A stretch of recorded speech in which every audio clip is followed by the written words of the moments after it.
बच्चों, हमने शिष्टाचार इस पाठ के अंतर्गत पिछली वीडियो में देखा कि श्रीमान बाबू राम गोपाल और उनकी श्रीमती।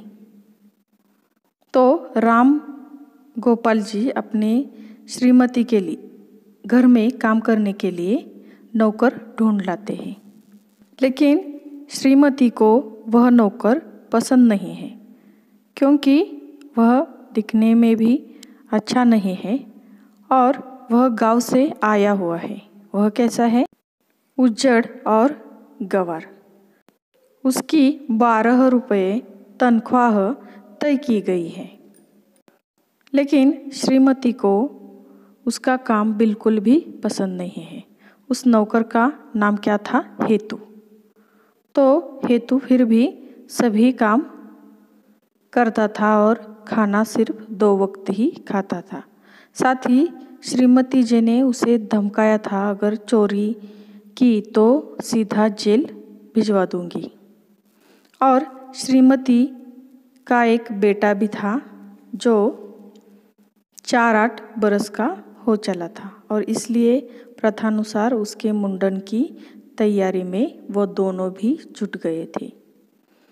और इस तैयारी के भागदौड़ में क्या हुआ? धीरे धीरे वह चाबियों का जो गुच्छा है वह अपने नौकर हेतु को देने लगी, और आखिर वह शुभ दिन आ पहुंचा। उस दिन उनके बेटे का संस्कार मुंडन था। मुंडन यानी बाल कटवाने का एक कार्यक्रम होता है, उसे मुंडन कहते हैं। तो उस दिन मित्र संबंधी टांगों पर अलग अलग प्रकार के उपहार लेकर आने लगे, और मित्र मंडली के हास्य से या उनके विनोद से घर का सारा वातावरण जैसे खिल उठा। श्रीमान और श्रीमती काम में इतने व्यस्त थे कि उन्हें अपना पसीना पोंछने की भी फुर्सत नहीं थी, इतना वे काम में व्यस्त थे। तो इसके आगे का परिचय देखो। एंड उसी वक्त हेतु कहीं बाहर से लौटा और सीधा श्रीमान के सामने आ खड़ा हुआ। हुजूर, मुझे छुट्टी चाहिए, मुझे घर जाना है। श्रीमान उसी वक्त दरवाजे पर खड़े अतिथियों का स्वागत कर रहे थे। हेतु के इस अनोखे वाक्य पर हैरान हो गए। क्या बात है? हुजूर, मुझे घर बुलाया है, मुझे आप छुट्टी दे दे। छुट्टी दे दे? आज के दिन तुम्हें छुट्टी दे दूं? श्रीमान का क्रोध उबलने लगा। जाओ अपना काम देखो, छुट्टी उट्टी नहीं मिल सकती। मेहमान खाना खाने वाले हैं और इसे घर जाना है। हेतु फिर भी खड़ा रहा, अपनी जगह से नहीं हिला। श्रीमान झुंझला उठे। जाते क्यों नहीं? छुट्टी नहीं मिलेगी। फिर भी जब हेतु टस से मस न हुआ तो श्रीमान का क्रोध बेकाबू हो गया और उन्होंने छूटते ही हेतु के मुंह पर एक चाटा दे मारा। उल्लू के पट्टे, यह वक्त तूने छुट्टी मांगने का निकाला है? चाटे की आवाज़ दूर तक गई। बहुत से मित्र संबंधियों ने भी सुनी और आंखें उठाकर भी देखा, मगर यह देखकर कि केवल नौकर को चाटा पड़ा है, आंखें फेर ली। आगे देखो। श्रीमती को जब इसकी सूचना मिली तो वह जैसे तंद्रा से जागी। हो न हो इसमें कोई भेद है। मैं भी कैसी मूर्ख जो इस लंपट पर विश्वास करती रही और सब ताले खोलकर इसके सामने रख दिए।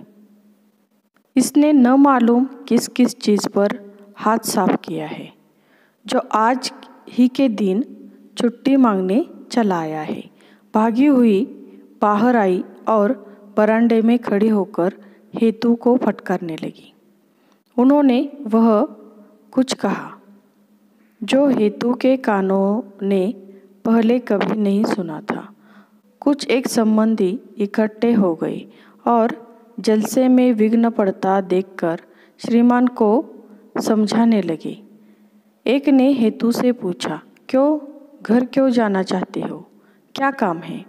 हेतु ने फिर से कह दिया, जी काम है। तो देखो बच्चों, श्रीमान और श्रीमती के घर कौन सा कार्यक्रम था? उनके बच्चे का मुंडन संस्कार था और सब मित्र मंडली आ गई थी।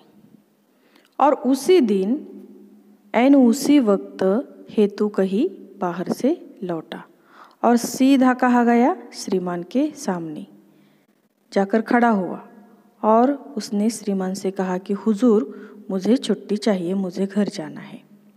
तो श्रीमान उसी वक्त दरवाजे पर खड़े अतिथियों का क्या कर रहे थे? स्वागत कर रहे थे।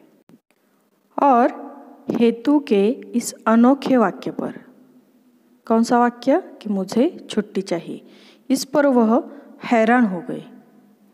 उन्होंने कहा, क्या बात है? तो हेतु ने कहा, मुझे घर बुलाया है और आप मुझे छुट्टी दे दी। तो श्रीमान कहते हैं कि छुट्टी दे दे और आज के दिन तुम्हें छुट्टी चाहिए। उनका क्रोध या उन्हें बहुत गुस्सा आ गया।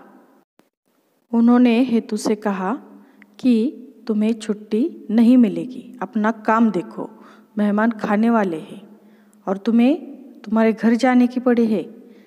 लेकिन हेतु फिर भी खड़ा रहा, अपनी जगह से हिला ही नहीं। तो श्रीमान झुंझला उठे, जाते क्यों नहीं? छुट्टी नहीं मिलेगी। लेकिन फिर भी हेतु टस से मस न हुआ, यानी उस पर कोई भी प्रभाव नहीं पड़ा कि अपने मालिक क्या कह रहे हैं, और वह वैसा का वैसा खड़ा रहा। तो श्रीमान जी का क्रोध बेकाबू हो गया और उन्होंने क्या किया? उसके मुंह पर एक चाटा मारा और कहा, उल्लू के पट्टे, यह वक्त तूने छुट्टी मांगने का निकाला है। और उस चाटे की आवाज़ दूर तक गई और बहुत से मित्र संबंधियों ने भी सुनी। लेकिन केवल नौकर को चाटा पड़ा है, इसलिए उन्होंने उधर ध्यान नहीं दिया। लेकिन श्रीमती को जब इसकी सूचना मिली तो वह जैसे तंद्रे से जागी। उसके होश ही उड़ गए और हो न हो इसमें कोई तो भेद है। और उसने अपने मन में ही कहा कि मैं कैसी मूर्ख हूँ जो इस लंपट पर विश्वास करती रही और सब ताले खोलकर इसके सामने रख दिए। इसने न मालूम किस किस चीज़ पर हाथ साफ किया हो या वह चीज़ें चोरी से ली हो, जो आज ही के दिन यह छुट्टी मांगने चला आया है। और वह भागी हुई बाहर आई और बरामदे में खड़ी होकर हेतु को फटकारने लगी। उन्होंने वह कुछ कहा जो हेतु के कानों ने पहले कभी नहीं सुना था। कुछ एक संबंधी इकट्ठे हो गए और जलसे में विघ्न पड़ता देखकर श्रीमान को समझाने लगे, जाने दीजिए, उसकी तरफ ध्यान मत दीजिए। लेकिन एक ने हेतु से पूछा, क्यों घर क्यों जाना चाहते हो, क्या काम है? हेतु ने फिर धीरे से क्या कहा? जी काम है। आगे देखो, इस पर श्रीमती का गुस्सा और भड़क उठा, मगर बाकी लोग तो बात को निपटाना चाहते थे। हेतु को चुपचाप धकेलकर परे पर हटा दिया। फिर पति पत्नी में परामर्श हुआ। दोनों इस नतीजे पर पहुँचे कि इस वक्त चुप हो जाना ही ठीक है। मुंडन के बाद इसका इलाज सोचेंगे। हेतु बजाय इसके कि फिर काम में जुट जाता, बरामदे के एक कोने में जाकर बैठ गया और न हू नहा, चुपचाप इधर उधर ताकने लगा। इस पर श्रीमान आपे से बाहर होने लगे। पहले तो देखते रहे, फिर उसके पास जाकर उससे कड़क कर बोले, काम करेगा या मैं किसी को बुलाऊं? हेतु ने फिर वही रट लगाई, साहब मुझे जाने दो, मैं जल्दी लौट आऊँगा, मुझे काम है। आखिर जब जलसे में बहुत से लोगों का ध्यान उसी तरफ जाने लगा तो दो एक मित्रों ने सलाह दी कि उसका नाम पता लिख लिया जाए, उसकी तनख्वाह रोक ली जाए और उसे जाने दिया जाए। श्रीमान ने अपनी डायरी खोली, उस पर हेतु का पूरा पता लिखा, नीचे अंगूठा लगवाया और धक्के मारकर बाहर निकाल दिया। तो देखो बच्चों, श्रीमान के जो मित्र मंडली थे उनमें से एक ने क्या पूछा कि क्यों घर जाना चाहते हो, क्या काम है? तो हेतु ने क्या कहा, जी काम है। लेकिन इस पर श्रीमती को बहुत गुस्सा आया, वह भड़क उठी। मगर बाकी लोग तो बात को निपटाना या मिटाना चाहते थे। हेतु को चुपचाप धकेल कर एक बाजू हटा दिया। फिर पति पत्नी में परामर्श यानी विचार विनिमय हुआ कि दोनों इस नतीजे पर पहुँचे कि इस वक्त चुप हो जाना ही ठीक है। मुंडन के बाद इसका क्या करना है यह सोचेंगे। हेतु बजाय इसके कि फिर काम में जुट जाता, उसने क्या किया, वह बरामदे के एक कोने में जाकर बैठ गया और न हू ना हा, चुपचाप इधर उधर ताकने लगा। यानी वह काम भी नहीं कर रहा था, उसका कहीं भी मन नहीं लग रहा था। इस पर श्रीमान आपे से बाहर होने लगे। पहले तो देखते रहे, फिर उसके पास जाकर उससे कड़क कर बोले, काम करेगा या मैं किसी को बुलाऊं? तो हेतु ने फिर वही रट लगाई, कौन सी, कि मुझे घर जाना है। साहब मुझे जाने दो, मैं जल्दी लौट आऊँगा, मुझे काम है। आखिर जब जलसे में बहुत से लोगों का ध्यान उसी तरफ जाने लगा तो दो एक मित्रों ने क्या सलाह दी कि उसका नाम पता लिख लिया जाए और उसकी तनख्वाह रोक ली जाए और उसे जाने दिया जाए। श्रीमान ने अपनी डायरी खोली, उस पर हेतु का पूरा पता लिखा, नीचे अंगूठा लगवाया और उसे धक्के मारकर बाहर निकाल दिया। आगे देखो, दूसरे दिन श्रीमती ने अपना ट्रंक खोलकर चीज़ों की पड़ताल शुरू की। अपने जेवर, सिल्क के जड़ाऊ सूट, चांदी के बटन एक एक करके जो याद आया गिन डाला। मगर बड़े घरों में चीज़ों की सूची कहाँ होती है और एक एक चीज़ किसे याद रह सकती है। श्रीमती जल्दी ही थक कर बैठ गई। बोली, तुमने उसे जाने क्यों दिया? कभी कोई नौकरों को यो भी जाने देता है? अब मैं क्या जानूं क्या क्या उठा ले गया है। जाएगा कहाँ? उसकी 3 महीने की तनख्वाह मेरे पास है। वाह जी, 150 की चीज़ें ले गया तो 20 रुपये तनख्वाह की वह चिंता करेगा? तुम अपनी चीज़ों को अच्छी तरह देख लो, अगर कोई चीज़ भी गायब हुई तो मैं पुलिस में इत्तला कर दूंगा। मैंने उसका पता वता सब लिख लिया है। तुम समझ बैठे हो कि उसने तुम्हें पता ठीक लिखवाया होगा।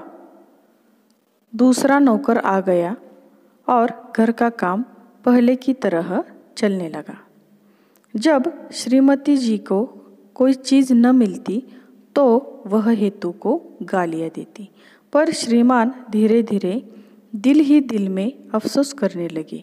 कई बार उनके जी में आया कि उसके पैसे मनी ऑर्डर द्वारा भेज दे, मगर फिर कुछ श्रीमती के डर से, कुछ अपने संदेह के कारण रुक जाते। आगे देखो, एक दिन शाम का वक्त था। थके हुए श्रीमान दफ्तर से लौट रहे थे जब उनकी नज़र सड़क के पार एक धर्मशाला के सामने खड़े हुए हेतु पर पड़ गई। वही फटे हुए कपड़े, वही शिथिल अरूप चेहरा, उन्हें पहचानने में देर नहीं लगी। झट से सड़क पार करके हेतु के सामने जा खड़े हुए और उसे कलाई से पकड़ लिया। अरे तू कहाँ था इतने दिन? गांव से कब लौटा? अभी अभी लौटा हूँ साहब, हेतु ने जवाब दिया। काम कर आया है अपना? हेतु ने धीरे से कहा। जी। कौन सा ऐसा ज़रूरी काम था जो जलसे वाले दिन भाग गया? हेतु चुप रहा। बोलते क्यों नहीं? क्या काम था? मैं कुछ नहीं कहूँगा, सच सच बता दो। सहसा हेतु की आंखों में आंसू आ गए। होठ बात करने के लिए खुलते मगर फिर बंद हो जाते। बार बार आंसू छिपाने का यत्न करता, मगर आंखें ऐसी छलक आई थी कि आंसुओं को रोकना असंभव हो गया था। बाबू राम गोपाल पसीज उठे। अच्छा क्या बात है? उसका कंधा सहलाते हुए बोले। जी मेरा बच्चा मर गया था, लड़खड़ाती हुई आवाज़ में हेतु ने कहा। बाबू राम गोपाल को सुनकर दुख हुआ। थोड़ी देर तक चुपचाप खड़े उसके मुंह की ओर देखते रहे, फिर बोले, मगर तुमने उस वक्त कहा क्यों नहीं? तुमसे बार बार पूछा गया, मगर तुम कुछ भी न बोली, क्यों? हेतु ने धीरे से कहा। जी वहाँ कैसे कहता? खुशी वाले घर में यह नहीं कहते, हमारे गांव में इसे बुरा मानते हैं। और श्रीमान स्तब्ध और हैरान उस उज्जड़ गवार के मुंह की ओर देखने लगे। तो देखो बच्चों, जब दूसरे दिन श्रीमती ने अपना ट्रंक खोलकर अपनी चीज़ों की जांच या पड़ताल शुरू की, अपने जेवर, सिल्क के जड़ाऊ सूट, चांदी के बटन, एक एक करके उसे जो याद आया गिन डाला। मगर बड़े घरों में चीज़ों की सूची कहाँ होती है? एक एक चीज़ किसे याद रह सकती है? श्रीमती थक कर बैठ गई और उसने अपने श्रीमान से कहा कि तुमने उसे जाने क्यों दिया? ऐसा कोई नौकरों को जाने देता है क्या? अब मैं क्या जानूं वह क्या क्या उठा ले गया हो। तो श्रीमान जी कहते हैं कि जाएगा कहाँ? उसकी 3 महीने की तनख्वाह मेरे पास है। तो वह कहती है 20 रुपये तनख्वाह की वह चिंता करेगा क्या? अगर उसने बहुत सी चीज़ें उठाकर वह ले गया हो तो वह तनख्वाह की चिंता नहीं करेगा। तो श्रीमान जी कहते हैं कि तुम अपनी चीज़ों को अच्छी तरह देख लो, अगर उसमें से कोई चीज़ गायब हो गई हो तो मैं पुलिस में इत्तला कर दूंगा। उसका पता मैंने लिख लिया है। लेकिन श्रीमती को उस हेतु पर विश्वास नहीं था। वह कहती है कि उसने तुम्हें गलत भी पता दिया होगा और बाद में वह दूसरा नौकर भी रखते हैं। उसके बाद जब जब श्रीमती को कोई चीज़ नहीं मिलती तो वह हेतु को गालियाँ देती है। श्रीमान धीरे धीरे दिल ही दिल में अफसोस करते हैं। उन्हें बुरा लगता है कि उसकी जो तनख्वाह है वह उसे भेजनी चाहिए थी, लेकिन वह अपने श्रीमती से भी डरता है और उसके मन में संदेह होने के कारण वह रुक जाता है। लेकिन एक दिन शाम का वक्त होता है और थके हुए श्रीमान दफ्तर से जब घर लौट रहे होते हैं तब उनकी नज़र सड़क के पार एक धर्मशाला के सामने खड़े हुए हेतु पर पड़ती है। फटे हुए कपड़े, वही उसका शिथिल अरूप चेहरा, उन्हें पहचानने में देर नहीं लगती और झट से वह सड़क पार करके हेतु के सामने जाते हैं और उसके हाथों को पकड़ लेते हैं और कहते हैं कि इतने दिन तू कहाँ था, गांव से कब लौट? तो हेतु कहता है मैं अभी अभी लौटा हूँ साहब। तो श्रीमान कहते हैं काम करके आया अपना? तो हेतु कहता है जी। कौन सा ज़रूरी काम था जो जलसे वाले दिन भाग गए थे? तो हेतु चुप रहता है। तो वह फिर पूछते हैं बोलता क्यों नहीं, क्या काम था? मैं कुछ नहीं कहूँगा, सच सच बता दो। तो हेतु की आंखों में आंसू आ जाते हैं और वह बात ही नहीं कर पाता, लेकिन वह अपने आंसू छिपाने का प्रयत्न करता है, लेकिन उसके आंखों से आंसू टपक पड़ते हैं। तो उसके कंधे को सहलाते हुए श्रीमान जी कहते हैं कि क्या बात है? तो हेतु जवाब देता है कि जी मेरा बच्चा मर गया था। यह कहते हुए उसकी आवाज़ लड़खड़ाती है। बाबू राम गोपाल यह सुनकर उनको बहुत दुख होता है। थोड़ी देर चुपचाप खड़े उसके मुंह की ओर देखते हैं और फिर बोलते हैं मगर उस दिन तुमने क्यों नहीं बताया? तुमसे बार बार पूछा गया फिर भी तुम कुछ भी नहीं बोले। तो हेतु कहता है कि खुशी वाले घर में यह नहीं कहते, हमारे गांव में इसे बुरा मानते हैं। और जो श्रीमान है वह यह हेतु की बात सुनकर हैरान और स्तब्ध रह जाते हैं। वे उस हेतु के मुंह की ओर देखने लगते हैं। तो कहानी आपकी समझ में आ गई? तो इसके आगे के वीडियो में हम इस कहानी का स्वाध्याय देखेंगे। Okay, thank you.